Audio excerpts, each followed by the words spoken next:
Fire it up. All right. Hi, everybody. Welcome to Bloody Sutty Show. I'm SuttySmash. God damn it. God damn it. It's that pause you give me that I'm thinking like, okay, you're going to... It's just a door that I'm opening wide open for you. And then you slam it shut right as I'm approaching. Like it hits my toes. It's all right. Ready? Let's do this again. Hi, everybody. This is the Bloody and Sutty Show. I'm SuttySmash. I'm Bloody the Elf. And welcome to the show for jackasses by jackasses. Great show. Maybe the best show to ever be. It's actually produced. Can we call it a reboot? Yeah, we can. Remaster. It's a remaster. We'll call it a remaster. Because the first one went off the rails a lot. I think it was 3 hours long. It was 3 hours. It was approaching it if it wasn't. So like I was telling everybody before, Bloody and I have done this before, where we talked about our history, and it got real deep and it got real fucking emotional. And I wish people had seen it because it was good. It was quality cast. Yeah. Like, because we got into fucking the dynamic of different friendships and being parents and just keeping in touch with people that are long distance. Like, we went fucking all over the spectrum of just, you know, the fucking human condition. And but nobody saw it. So, and it's 3 hours. Like, granted, like I still haven't watched The fucking Irishman because I don't have a spare 3.5 hours in my day. Nobody's gonna watch two bearded dudes talk about their bromance for 3 hours. No, and also the quality of that show was so bad. Oh yeah, it was bad. I'm proud of how far we've come. We've great strides. We've figured shit out. I mean, we still have a couple of things I'd like to sort through, like how do you get the black bars off the top and the bottom of the thing without overlapping? Yeah. Stuff like that. Broken dream. Well, Lolita, if you would like to see it, it is in my old videos. I think it's actually my highlights. If you have a spare fucking 3 hours, Knots as well. It's is on my YouTube channel as well. It's on mine too. Yeah, well, it's on both. It's on both. Oh, yeah. It's on your YouTube? Yeah. Remember, because I uploaded it and then I was like, that took 6 hours and I uploaded it to the wrong account. I'm not fixing it. I do remember that. That's so good. But it's in there if you guys have a spare 3 hours and you don't want to watch The Irishman. It exists. Actually, here, how long was it? I don't think it was 3 hours. It was damn near, though. It's like 2 hours. I'm going to guess 2 hours, 48 minutes, 47 seconds. We're going to fact check ourselves.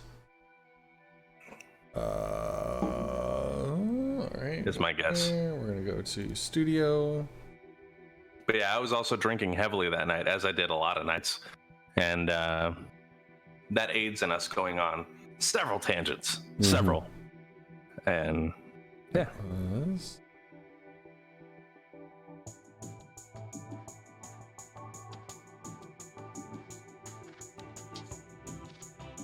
It was...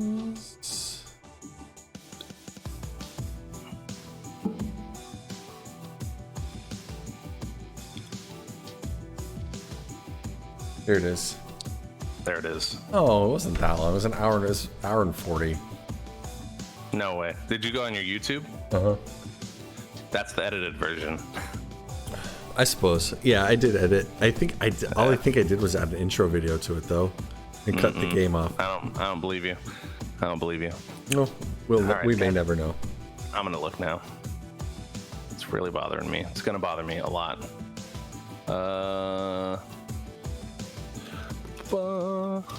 Sorry guys. Sorry. Oh, hopefully the volume's down. It is. Do you ever accidentally Videos. leave your like Twitch on?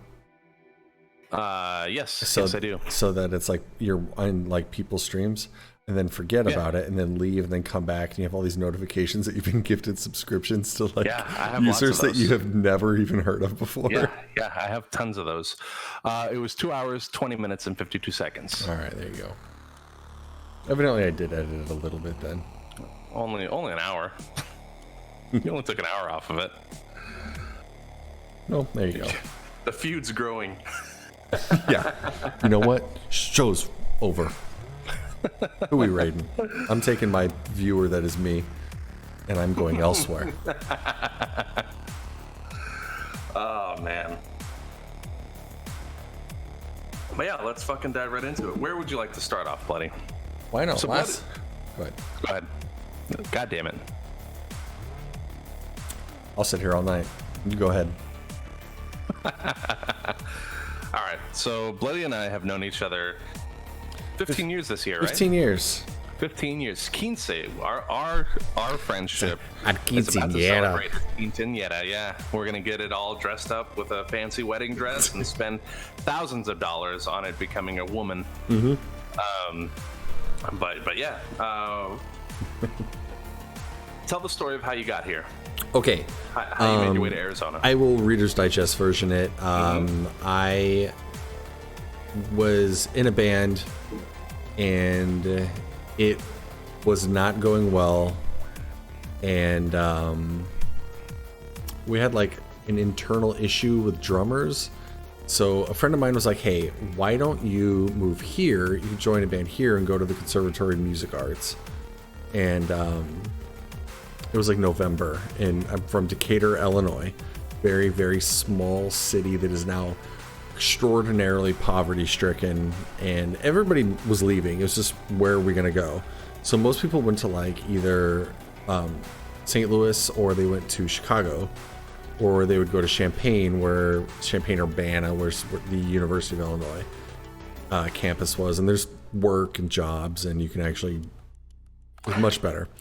And there's ways to survive. Yes. And so my friend at the time was like, hey, why don't you just move here? You can live in my apartment. And that was November, and then I moved here in January. So it was like 6 weeks later, I have left. I'd never been to Arizona before, like never seen it. Like I Googled it to like what to expect when you go see Phoenix. Had to get the MapQuest directions. Well, that was before MapQuest was a thing. Was it really? So I had to get a Rand McNally map that my mom bought me. Oh, wow. She was like, I think you're going to need this to get there, and you will need a club for your car so that no one steals your car once you get there. That was like a concern. So he came back for New Year's. We partied New Year's Eve in standard. I'm 19 or freshly 20 years old, and my friend, his name was Adam, was so hungover from the first that we actually had to leave on the second, and then we got here on the third. So then the rest of my family moved out here as well. As my parents retired, they moved here, and my sister moved here with her husband and my nephew, and that's kind of how in a Reader's Digest version, how I wound up here. His family is amazing, by the way. Best family in the in the world. world. Best family in the world. Yep. Couldn't be happier. So I was working at, you guys know those kiosks in the mall that are just right there in the fucking center, where people are trying to sell you cell phones and they harass the fuck out of you? I worked there. I was one of those guys.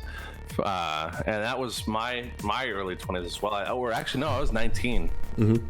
Yeah, no, I was 19 when so I was that guy, and I was managing different kiosks, and then moved to this one back when malls were popular, and moved to Fiesta Mall, and there were two locations. It made no logistical sense why this company had two locations where they did. One was at the top of the escalator, and then like right there, you come up, you see it, there's a fucking counter, and then you go down the escalator, there's the other one right at the fucking floor, like right as you get down. It's like, oh shit, you could like throw shit at each other. Yeah, we yelled at each other constantly. Like we would just be like, hey, what are you doing up there? Okay.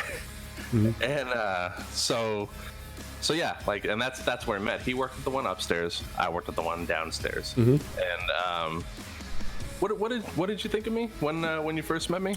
You were very scary. You were very intimidating. You were clearly having a bad day, but I didn't know that. I didn't know you, and you looked significantly older, and you were a manager, and I was a lowly employee. I was a subordinate, and we had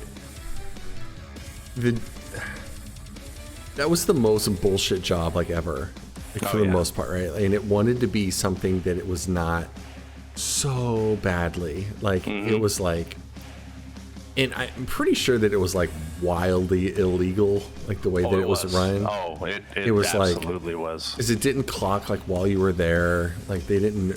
There was no paper trail that you were even existed under that company outside of you filling out like a W-4.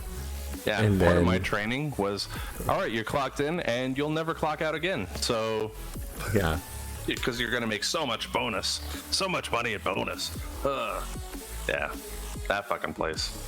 Ugh. And I mean, it was significantly more to your detriment than it was to mine, because I early recognized that you were at least good at it and made money at it. I was terrible, and I think I worked there for 6 weeks, and then I was like, I'm not driving to fucking like Tempe for a meeting on how to sell cell phones. Like, so I went and became a mall security guard instead, and had a great time with that. But you, on the other hand, were quite successful.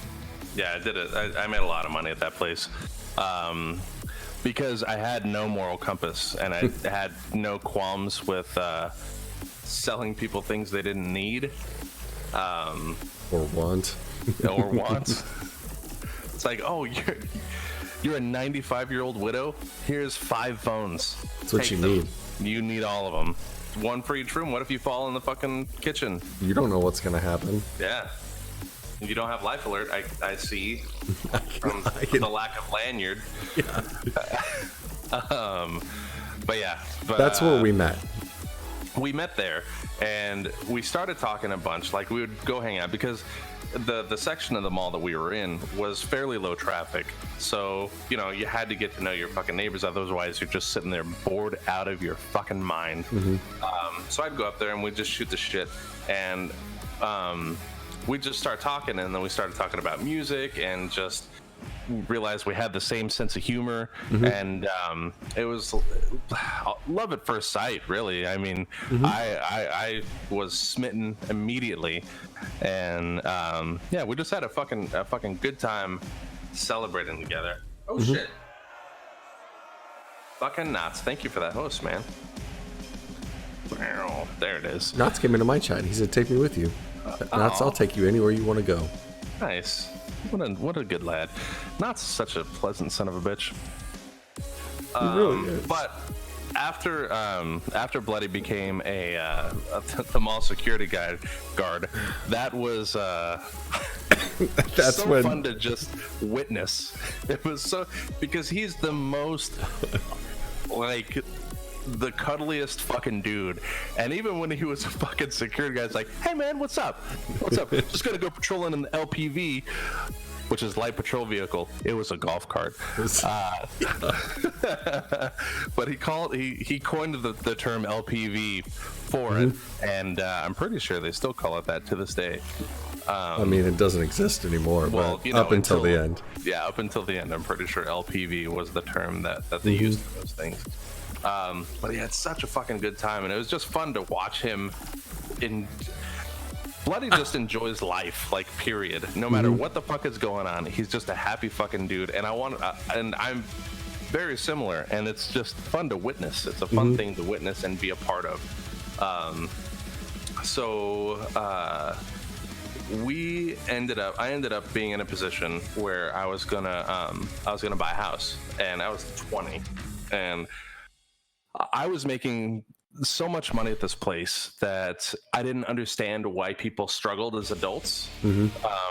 Because it was my first, like, you know, real job. Like, I had other small, like, telemarketing and other shit, but this is my first real job that I had advanced on, and they were paying me ridiculous amounts of money for the work that I was doing. So I would go like to a jewelry store, buy my mom and grandma Mother's Day presents, and then go to pay the bill on the credit card, and they're like, how much do you want to put on there? I'm like, I don't know, 800. They're like, what?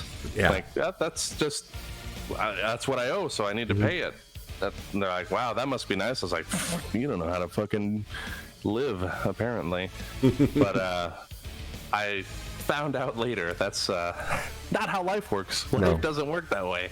But I bought a house at 20 because I thought that was what you're supposed to do, and it seemed like a good idea. And other people were like, hey, Sutty, you probably shouldn't buy a house because you're pretty young.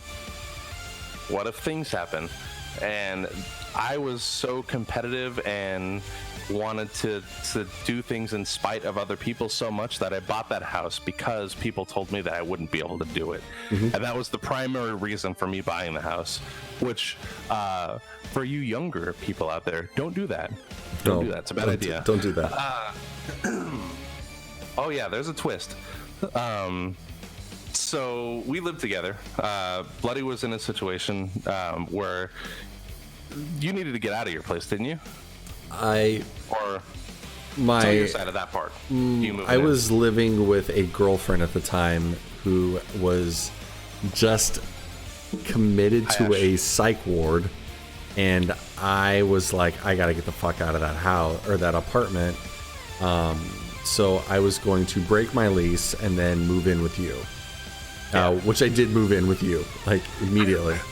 Yeah, we didn't plan it out well at all. No, and I had such a bleeding heart for him, and he was clearly struggling, clearly in a bad way, and I wanted to, do what I could for my really good friend. So I was like, hey man, I'm getting this house that's too big for me. Like, there's no reason for me to buy a house this big, but I did. So I have all the extra rooms. Just come fucking stay with me. Just rent a room for me. We'll fucking figure it out, because that always works. It doesn't. It doesn't always work. It never works like that. Yeah. So when I bought the house, I bought it at 2005, I think it was, right? Yeah, it would have been 2005. 2005, yeah. So again, for you younger people in chat, 2005 was the tippy top of that housing mountain. And it was at the tip. It was right at the tip. So I bought that house for, I think it was like $230,000. And then the company that I worked for was like, hey, we need your help in the California market. So we're going to fly you up there, and your housing bubble, just the tip. We're gonna send you up to California and help us turn these stores around, because that was my whole MO as a manager. I always asked for the worst locations so that I could get rid of everybody, build it up, make it self-sufficient, move on. That's just what I did.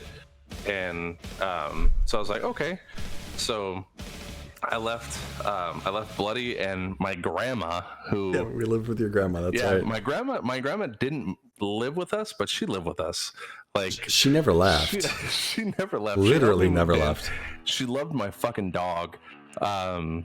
So she just kind of came and was just there. She'd iron our clothes. And my grandma was ex-military, so she didn't just iron dress shirts and shit. We had cargo shorts that had creases in them. Yeah, little creases in the center. Fucking band t-shirts had the creases down the side. They're like real crisp. She put some starch on it. She was in there. And she would make us food at like 2 a.m. So my grandma lived with us. She was our other roommate, and which was great. She was the best roommate. She was the best. Fucking but I ended up going out to California to do this, because I was like, oh, this will make a name for myself. I've got a reputation. This will do nothing but help me. And they were putting me up in a hotel to live out there. So I was doing that for 3 months. I had lived in the house for all of maybe 2 months after I'd gotten built, because it was brand new build, as you do. Maybe even less. You may have been there for a month, maybe. Yeah. I don't even think that long. But we had a blast. We had a good fucking time in that house. We had tons of fun in that house. Take turns going to the Flying J to buy beer. Oh man, yeah. There's a truck stuff. Yeah, if you have driven on roads in the United States, or on freeways in the United States, you've seen a Flying J that was run right next to the house, and we would get booze from there at an unreasonable markup, but we didn't care because we were young. We didn't know any better. Yeah, fucking kids.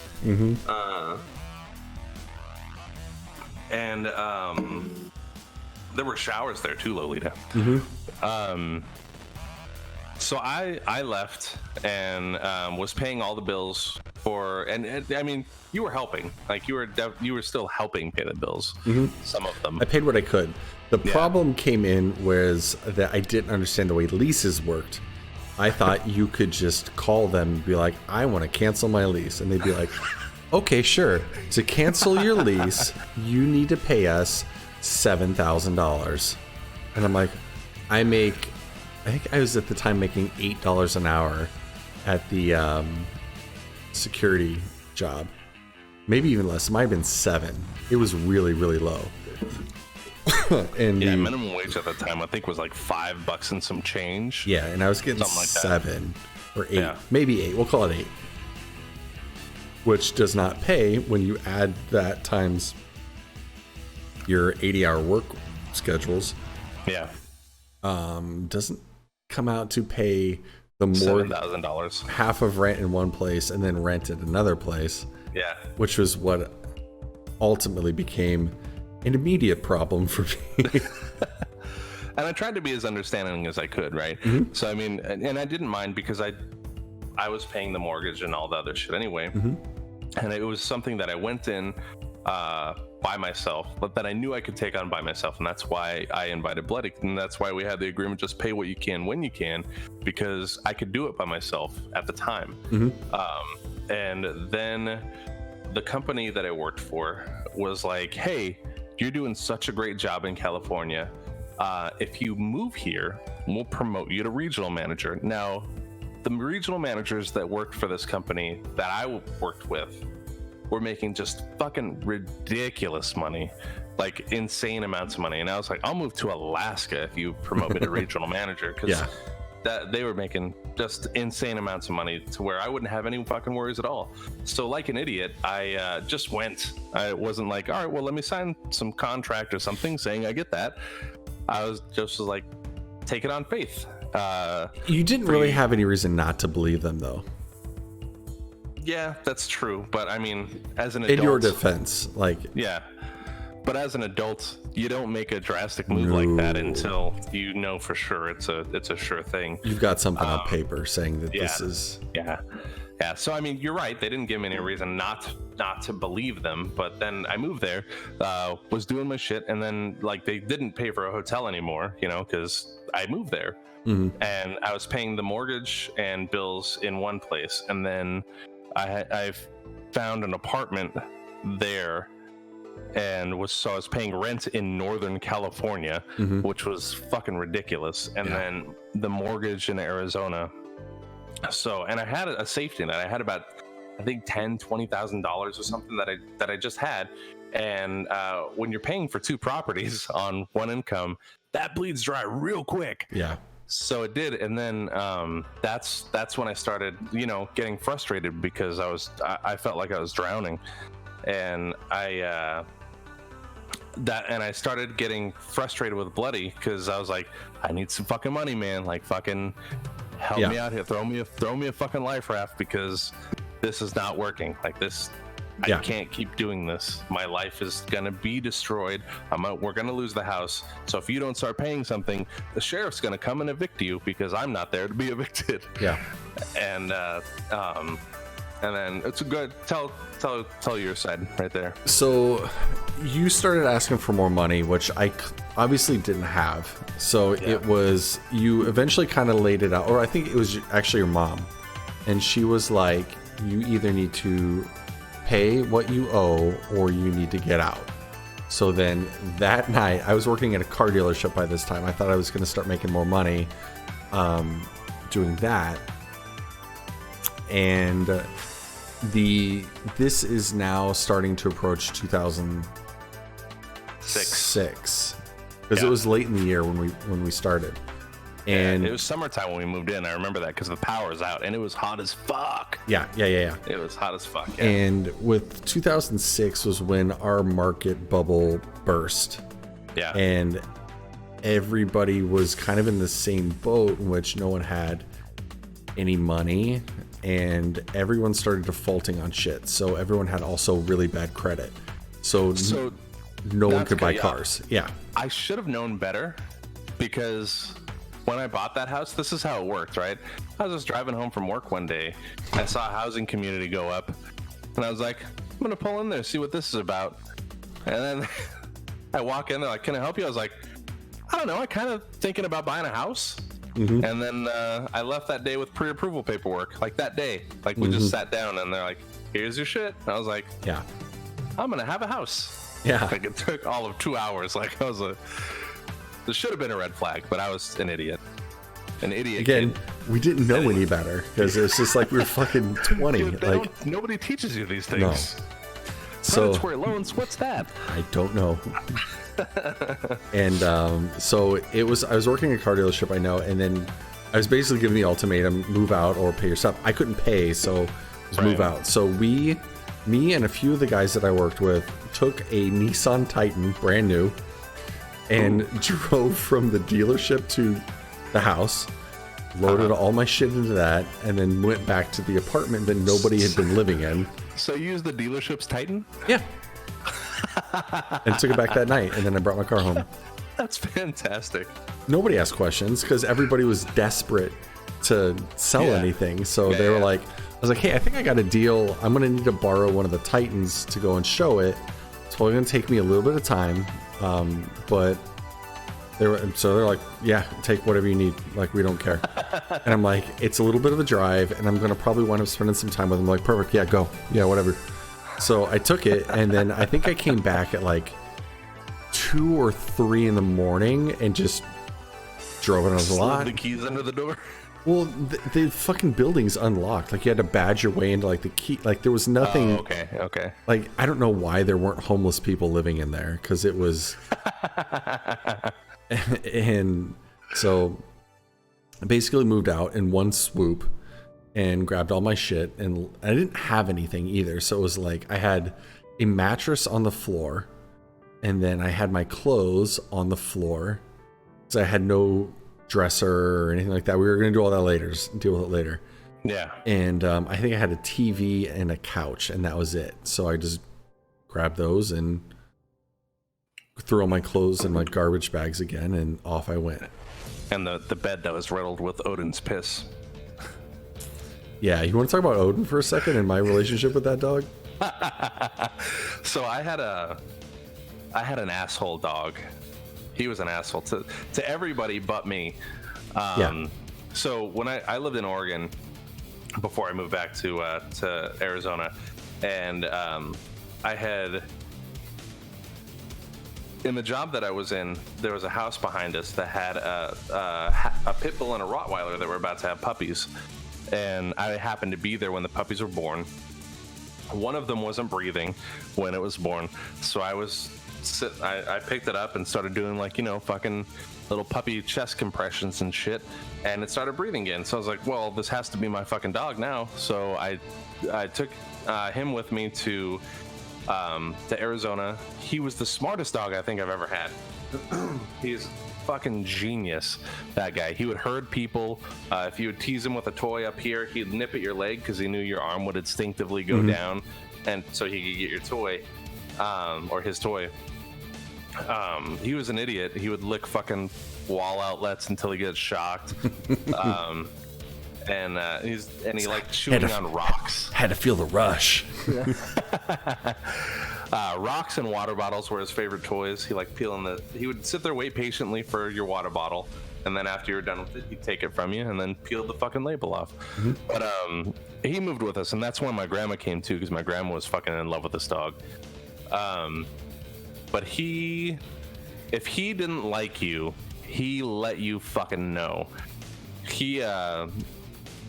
My old roommate, Rob, I think calculated with, you know, the Pythagorean theorem where the center of the room was, like dead center of the room, and he took a shit right in the middle so that he could see it. From all angles. Yeah, from every angle. As soon as you walk in, you smell it, and then you're like, impressed by the math that this dog did. Yeah. In there with a fucking protractor. Yeah. But and Odin was house trained. He went in and out a dog door. Like, he knew where he needed to go to the bathroom.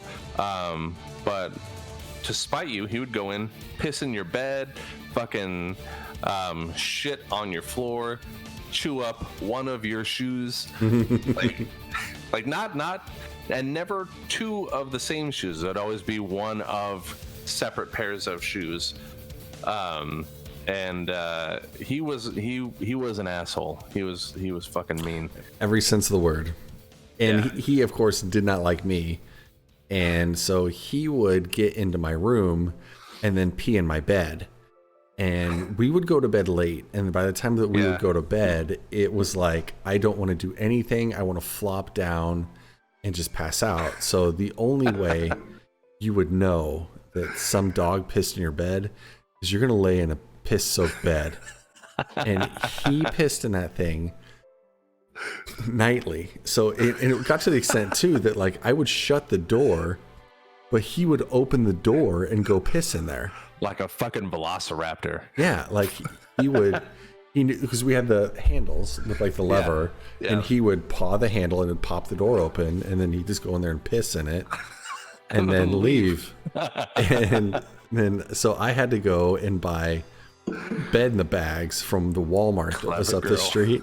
Clever girl. And I had so many bed in the bags. I think I had like 2 or 3, so that I could rotate them every night. I would just do a whole new set of sheets, comforter, everything. Like, and it was to the point where I was like having choices where I could be like, I'll do maroon and black tonight, and then tomorrow I think I'll go with like gray and navy and like options. Yeah. And that fucking dog, he and I were at odds all the time. Just and then you come out and be like, you fucking son of a bitch, and then he'd go get in your bed and lay in there. He's like, you're not gonna bother me in here. Yeah, and he was mean too. Like he was mean to just people. There was something wrong with him. Like I think him dying for a little bit fucked him up. Because he would just get aggressive out of nowhere all of a sudden to anybody. Yeah.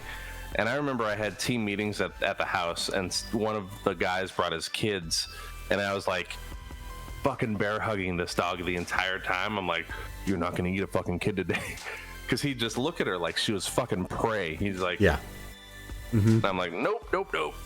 And he's lunged at everybody. He bit my grandma, and my grandma's skin was made of paper mache, so she'd go to take his food bowl and he'd go like, rah, and just nick her, but you know, it tore like it was wet toilet paper. Yeah. And he lunged at Bloody one time, and we were playing video games on the couch, and he just decided, like, nothing happened. We were just sitting there playing. One of us, I think, was playing like Morrowind, and the other was watching, and Noden's like, fuck you in particular right now. This is it. And he's just like, wow. So I caught him out of the air by the scruff of his neck, and he was not a little dog. He was like 80, 90 pounds. He was he's half Pitbull, half Rottweiler. So I fucking grabbed him and was like, no, and he was afraid of me. So like, as soon as I'd get him and scold him, he's like, all right, my bad. Yeah. Fucking what? But yeah, he was a fucking son of a bitch. And when I moved to Northern California, I was real nervous about it because I wasn't around. He was very protective of the house, and I was the only one that he listened to. Me and my grandma sometimes. And he ended up lunging at my cousin, and she was, I think, 14 at the time, 13, 14, something like that. And maybe not even that. But it took my mom and my grandma and my other cousin to like pull him off. And so I had to make the decision because I couldn't bring him with me because I was living out of a hotel. So I was like, all right, he's going to fucking really hurt somebody. And so I had to we had to have him put down, which sucked. But like, he was going to hurt somebody real bad eventually. Yeah. And it's worth going over one more time. The size of this dog was like skeletal frame of a Rottweiler with its coloring and the body mass of a pit bull. It was huge. He was a big boy. And I think that he was probably, my dogs are 90 pounds, so I would say he was probably closer to like 110. He was. You think? Yes, he was huge. Yeah, he was a big dude, and he just yoked like how do you get muscles here? Because you've got them. Yeah, fucking Odin had traps. Yeah, his fucking wings. Yeah, yeah, he was a big dude, but a behemoth of an animal. But anyway, so back to the house thing. So we had a bit of a falling out because Bloody didn't have the money, and I was, drowning in debt. So I sacrificed my credit cards and shit to pay my mortgage, because my mortgage was my most important bill, and my car payment. Yeah. So my credit cards piled up, and then those got sent to collections. I tried to do what's called a deed in lieu of foreclosure, which is a thing you can do if you purchase a house, and it's not a short sale, but you give it back to the bank, and it's basically like, hey, I fucked up, I can't do this. You have to have it on the market for a period of time before you can do that, but then they basically wipe it clean. It did not work, Lolita, because I had a 1-year prepayment penalty on my loan, and we weren't in it a year before that happened. So that was pretty short-lived. Yeah, it was pretty short-lived. So I had to just let it go, but by the time I let it go, I had drained all of my savings, and I didn't have credit cards anymore. I didn't have anything anymore. Credit score went from like high 700s to like 3, not 300, like 3, like 003. And it sucked. It was fucking really shitty, and I took that aggression out on Bloody because of how frustrating the situation was, even though it wasn't really his fault, right? And it was, the situation itself was really nobody's fault. I don't think it was just a perfect fucking storm of awful. Yeah, and it all just happened to happen at the same time, and I needed somebody to blame. That wasn't me. Yeah. So we had a pretty severe falling out. We didn't talk to each other for how long was it? Years. It was years. It would have been at least. I think it was like two.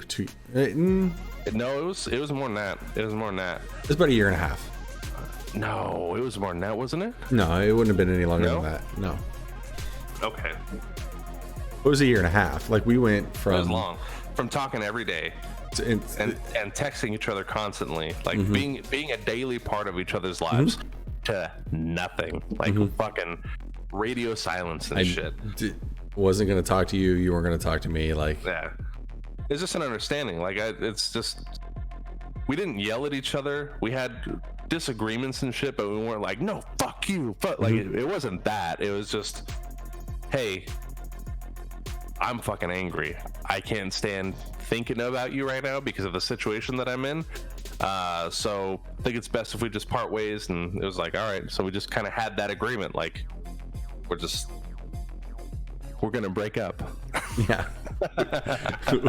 We broke up for a little bit. And so it went a long time, and then I got real introspective out of nowhere, and I don't know why or what triggered it, but I started thinking about him, and I was like, man, you know what? Like, Bloody is a really good friend. Aside from the money thing, was there anything that he did wrong? Like, is there a reason that we're not friends, with the money thing aside? And I couldn't think of anything. So I was like, that's a really stupid reason not to be friends. Like, it's money is a shitty reason to fight, no matter what it is, whether it's a couple or friends or family or whatever. Money is a fucking stupid reason to fight, and money is not worth a good relationship. So I reached out, and I didn't know if he had the same phone number. So I sent him an email, and the gist of it was like, hey man, I know it's been a long time, but I was thinking a lot about it, and basically what I just said, money is a stupid reason not to be friends. So if you're open to it, fucking, I'd like to start talking again. Let's start dating again. You know, it's gonna be long distance, but let's start. You know, put our foot forward. And what was that? Do you remember something different about it? Or? So, no, you pretty much got it right. It was. I remember you did it. It was Christmas Day. I got that email. More specifically, an email through MySpace. Because MySpace was a thing. And so I remember I was at my mom's house and I was checking my MySpace, and I'd gone back to Illinois for the holiday, and it was like this I surprised my mom thing, like she didn't know I was coming. Yeah. So my sister picked me up and we drove in and all excited, and then excuse me, I remember I got your email Christmas Day. And I was really, really excited. And it was like, it was more to it than that. You were a little bit more flattering in the email.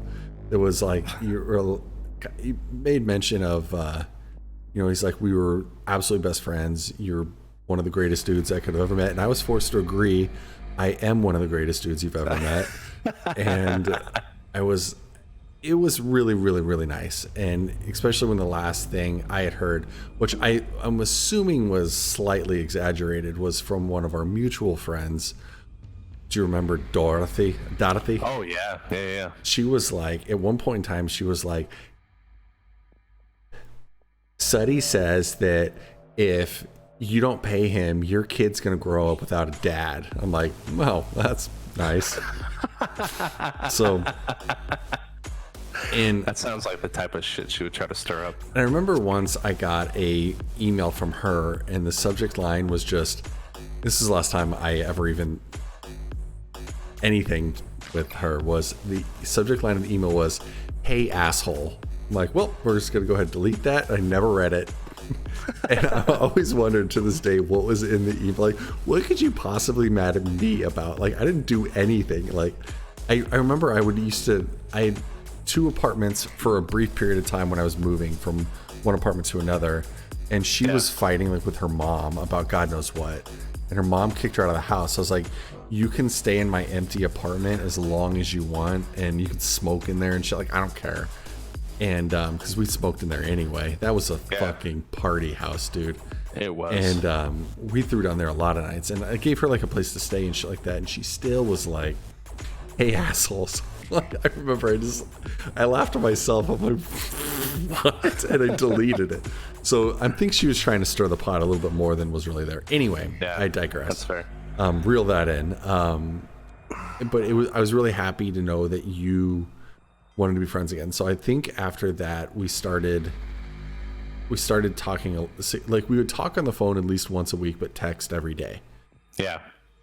And then And it was weird because it was like we went a year and a half without talking to each other at all. Squashed that, and then it was like we didn't miss a beat. It was just fucking like right where we left off. Yeah, exactly where we left off. Let's keep this shit going, and then like it was like nothing had happened. Yeah, we never acknowledged how big of a deal that was, or that there was a rift.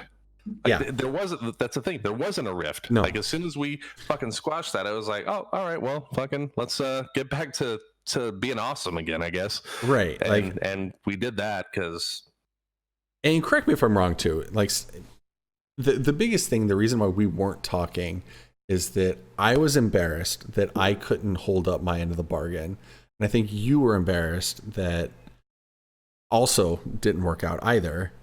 And neither one of us wanted to cop to that. So we would rather just not speak than be like, I'm really sorry about the way that until eventually you did that. And I'm sure I said I was sorry too. And that, you know, I miss you every day. Let's bygones be bygones. That's water under the bridge.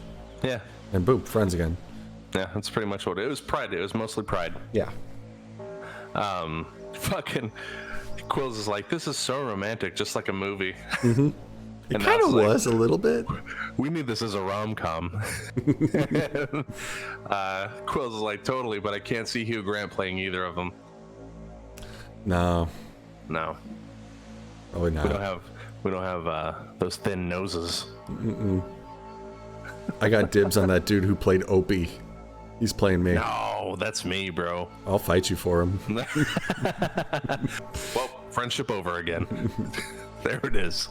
That's what did it.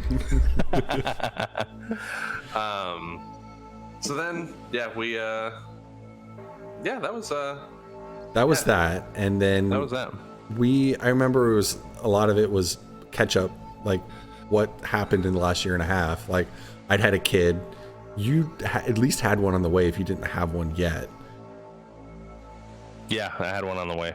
She was born that year. Yeah, I remember that because you were like, I'm gaining so much weight over like sympathy eating. Oh man, there's this picture that my mom took of me when, cause their mom didn't want like good food, like not even good takeout food. She wanted fucking Olive Garden all the time. Yeah, fine dining. She would get mad at me for not eating with her because it made her feel fat. So I had to eat with her all the fucking time.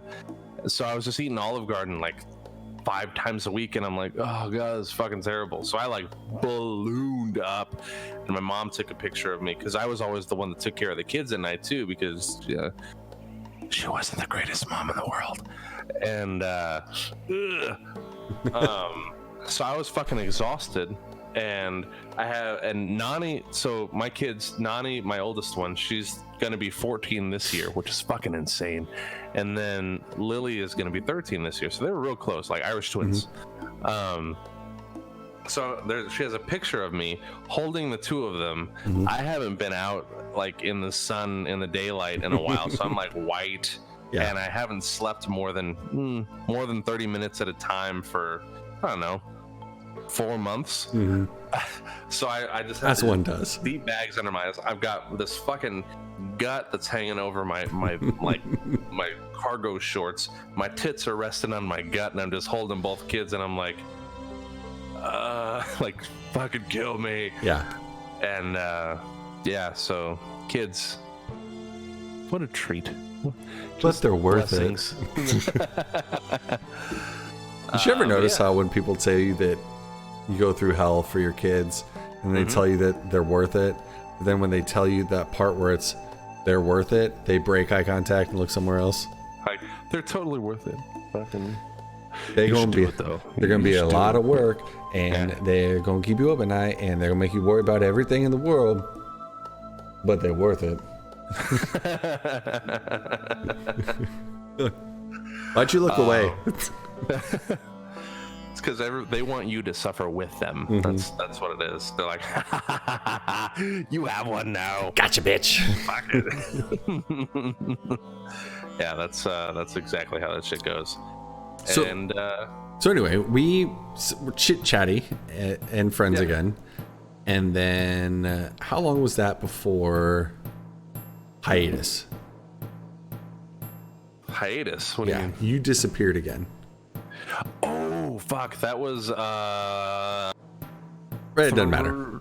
6 years. We were talking again for about 6 years, and then I got into a position where I had lost my job in California. I had separated with my kid's mom. I lost a job for I lost my job. We won't get into the details. It was some bullshit. It was bullshit, yeah. A political thing. It was very much a political thing. And I had a house. It was just me, and I was renting a house. And I had the kids half the time. And I was trying to find work for like 6 months. And in California at that time, it was difficult to find the housing. The job market there was terrible. Like, I was doing interviews constantly, and they're like, "You're overqualified," and I'm like, "That doesn't make sense." Like, I need something. I need something. Fucking give it to me so I can, live. And that was such a bullshit reason to be like, they're worried I'm going to leave if something better comes along. I was like, it's been 6 months. Nothing good is out there. Yeah. If it was something good, I wouldn't be here right now. Yeah. So I was left, and that was a real tough decision, because I was left with, because this is Northern California and I live in Arizona. That's 700 miles about. Yeah. If you're, I was gonna say if you're driving, but I mean it's 700 miles if you're flying too. But It's the same. distance. It's distance. It doesn't change. And your medium of travel. Yeah.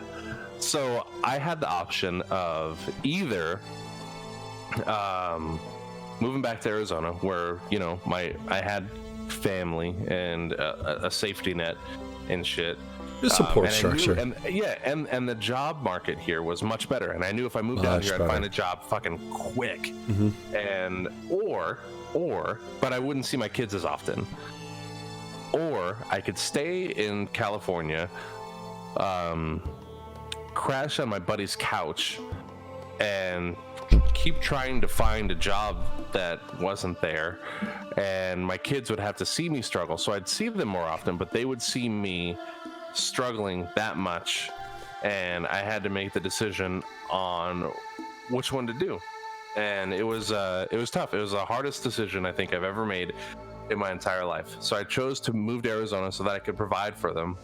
Yeah, at least it was that. Yeah. And so I did that. And I don't know if I told you, like Nani's old enough now to where I've had this conversation with her, like adult conversations, and I told her, I was like, I still question to this day, and she was like, no, Dad, you made the right decision, like, because if you didn't move here, you wouldn't have found Marie, and then we wouldn't have Samara. So, and we know you love us, like, fucking you used to drive 700 miles in a day to fucking come see us. I was like, okay, thank you. And, actually 1,400 is a round trip, but yeah, no, I get it. Yeah. but yeah, it made me feel good. But yeah, I fought with that for a real long fucking time. And so I moved down here, found a job, lived with my aunt for a little bit, and you actually told me I wanted to go work with you at rent.com. Moving.com. Or moving.com, sorry. And a subsidiary of realtor.com. You didn't have any spots open, so you're like, oh well, GoDaddy sounds like a good place to work. I've heard people talk about it. And yeah, I knew a guy that had gone there, and it was like, he's doing well, you should look into that too. So I applied. I didn't know what they did. Like, I got an interview, and then I looked up what they did in the lobby to the interview. Yeah. And then I got the job, and they were like, hey, are you sure? Or they're like, the job's yours if you want it, because I interviewed well. I was like, are you sure? Because I don't know what I'm doing. Like, I don't know any of this internet shit. And yeah, fucking years and years later, here we are. Still there. still fucking there. But so while you were going through that period, you were radio silence, and I had no idea. I didn't know where you were. I didn't know what was happening. I didn't know if you died. I skipped way ahead. I skipped way ahead. No, you're cool. My bad. So reeling it in. Yep. My concern was you were dead, like you got in like a car accident or whatever. But someone was able to track you down. And my buddy Jesse, because I went radio silent on everybody because I was so depressed in the situation I'd been. I was like, fuck, it's this all over again. Like my whole life is peaks, like high peaks, real low valleys is what it's been for about the last decade, right? I'll start getting somewhere and be pretty successful, and then something will happen and then just kick me right in the balls, and it's like life's like, hey, know your fucking place. It's like you're a bottom feeder like, too. Yeah, it's like, get back down there, man. Give me a fucking break. So, and I was depressed, and I didn't want to bring other people down because I knew where I was in my headspace, and I knew I couldn't bring myself to care about what anybody else said about anything, and I didn't want that to rub off on other people, which is not healthy. Don't do that. Like, your friends that care about you, they fucking love you. Fucking they'll listen to you and try to help you as much as they can. So don't think that you're a burden on them, because you're not. But that's where I was in my head. I was like, I don't want to bring this negativity onto anybody. I don't want anybody to have to deal with this. I'll fucking figure it out on my own. And my buddy Jesse had tried to reach me. My family had tried to reach me. Bloody tried to reach me. Like, everybody was calling me, and I'm just like, let it go to voicemail, whatever the fuck. And Jesse had ended up finding where I worked, finding the number, and then calling my place of employment and said, hey, can I talk to Sutty? And they're like, yeah, he doesn't work here anymore. And he was like, oh shit. And then he called my cousin and was like, hey, I haven't heard from Sutty. Have you talked to him? And he was like, no, because I mean, me and my cousin didn't talk that much. But so my cousin called me and left me a voicemail. It was like, hey, Sutty, so Jesse called me looking for you. And I figure if he's calling me, then he probably exhausted every other option to try to reach you. So you should probably give him a call back. So I called him and then told him what was going on, because I didn't want him to worry. Because I mean, people were genuinely worried that I died because I wasn't talking to anybody, and nobody wanted to talk to my ex because she's kind of a cunt. And I still to this day don't know her name. It's okay, doesn't matter. It's she who shall not be named. Yeah, she's a cunt. That cunt. That's what we'll call her. I hope she watches this too. I don't like you either. Too. I don't even want to know your name. That's why I don't ask. Oh, their babysitter found me on Twitch. The kid's babysitter found me on Twitch. Anyway. I stand by my statement. Yep, she's a cunt. So I called him, let him know what was going on. Got my uncle to come out, fly me out, and then, or he flew out here, helped me move down, and then, yeah. But continue. I'm sorry, I didn't mean to cut you off. So eventually, you eventually text me back, and you're like, hey, I'm okay. I'm moving back. And that's when you're like, I'm looking for work. Let me know if you have anything available. And so I went to my boss. I remember I talked you up pretty big, and I was like, it's the best salesman ever. And the team suffers for him not being there. There's any way that you could open up a spot? And he's like, well, this and that. And one of the guys was quitting, and but they had already filled it prior to, like, they knew he was going to go and didn't say anything. And they're like, well, it was bullshit. And then eventually you made it back, and I was like, go work at GoDaddy. I think you'd do well. And then you did, and I worked well. And then we started. It's nice because you were back in town. We were able to start having lunch together, because I was in a job where I didn't have a schedule. I didn't have a dress code. I didn't really have to do anything outside of work 40 hours a week and make sure all of your sales were in. And that's all that fucking mattered. And you show up when you show up, you leave when you leave. It is what it is. Just make sure that it all adds up to 40 hours at the end of the week.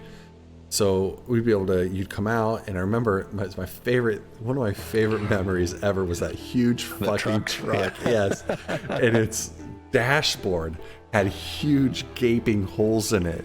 Like, the gas gauge didn't work. Nothing worked. I mean, it ran. It was off. Like, fucking. Like, you drove sideways down the road. But we would make the joke that you were driving, and then whenever you get road rage, you just take it out on the dashboard, just punch holes through it. And but no, we got to see each other again, and it was good. And then we have, safe to say, since then, and that was years ago. Yeah, it was that would have been like 2012 is when I moved back. I don't think ass end of 2012. Since then, I don't think I've gone more than 24 hours. Oh yeah, no, we talk constantly. Since then, every day for eight straight years. 8 years, yeah. We've chit chatted, and it's usually, granted, we don't typically have long, in-depth discussions about life, and it's always like, for instance, today it was, look how the system requirements for Cyberpunk 2077 have changed. And I was like, cool, I can play on medium. And that was our exchange. It's funny, I accidentally sent that to James on accident first, my son. And he so confused. He came downstairs and said, Dad, did you buy me that game? No, I did not. Go back and play your little Fortnite game.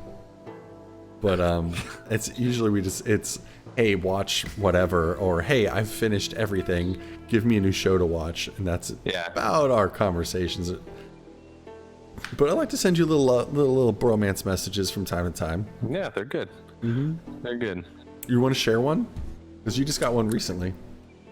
What, a bromance message? Yeah, let me look. You called me Pony Boy, Golden Pony Boy. There's one about talking about fire hose diarrhea.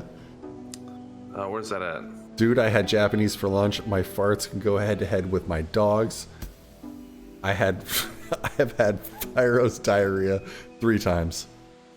And then you responded with, I'm pretty sure I was shitting blood the other day. I was mildly concerned. Yeah, and then he's like, is it an ulcer? I was like, maybe. And that's just we're good. And then I sent him an Amazon movie screen capture for the Velocipaster. Let me read this summary for you guys real quick. After losing his parents, a priest travels to China where he inherits a mysterious ability that allows him to turn into a dinosaur. At first horrified by this new power, a prostitute convinces him to use it to fight crime and ninjas. It's got 5 stars on Amazon though, so I mean, you know. Yeah. Take it for what it's worth. And there you go. Here's your bromance message. It says, bro, I love you, man. And then it was a GIF from Bad Boys. It said, we ride together, we die together.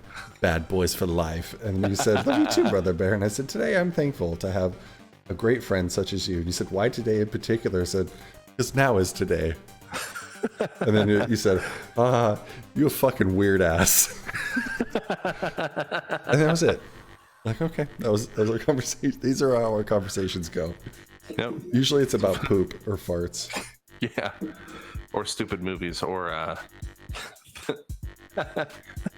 the one that killed me the other day was I quit using online dating apps and started fingering my own ass. Yeah. Reductress. It's, you know, not the worst trade-off. I just erupted into laughter like a Filipino volcano. Why I stopped online dating and started fingering my own ass. That was it. There it is. But it's been like this now for 8 straight Better years. part of a decade, yeah. Better part of a decade. Good times. And, you know, and if anything ever comes up, you know I got you. Yeah, likewise. I know. Anyway. Paramore Josh, thank you for that follow. That's how we became friends. You are a saint. And Bloody, you're a saint. Wow, that was almost perfect timing. That was an hour and 2. It's getting There into it is. an hour, roughly. Where does the time go? Can I say another daily affirmation for you? That Saturday nights are my favorite nights of the week because we get to do this. Too. And I'd like to say thanks, not just to you, but to all the people who show up to your chat who actually get to experience this with us. Yeah, thank you guys. You guys are amazing, and I am glad that you guys were here to hear the story of Bloody and Sutty, the legend that was. And thanks for everybody and still is. Who made it this far into the video on the YouTubes. Well, you want to close up shop, man? Then why don't you bring it home, baby girl? All right, man. So we talked a lot about the dynamic of friendship and what's good, what's not so good. Couple things, man. Like, don't let material things or money or pride get in the way of a valuable friendship. And if you're in a dark place, don't keep that to yourself. Fucking, you got friends around you and family around you that love you and want to be there for you, and they don't think that you're a burden. No matter what's going on in your own head, they fucking got your back. So give them the opportunity to be there for you, because chances are they'll fucking be there. But this has been the history of Bloody and Sutty. I have been SuttySmash. I'm Bloody the Elf, and reminding you guys, keep it posy.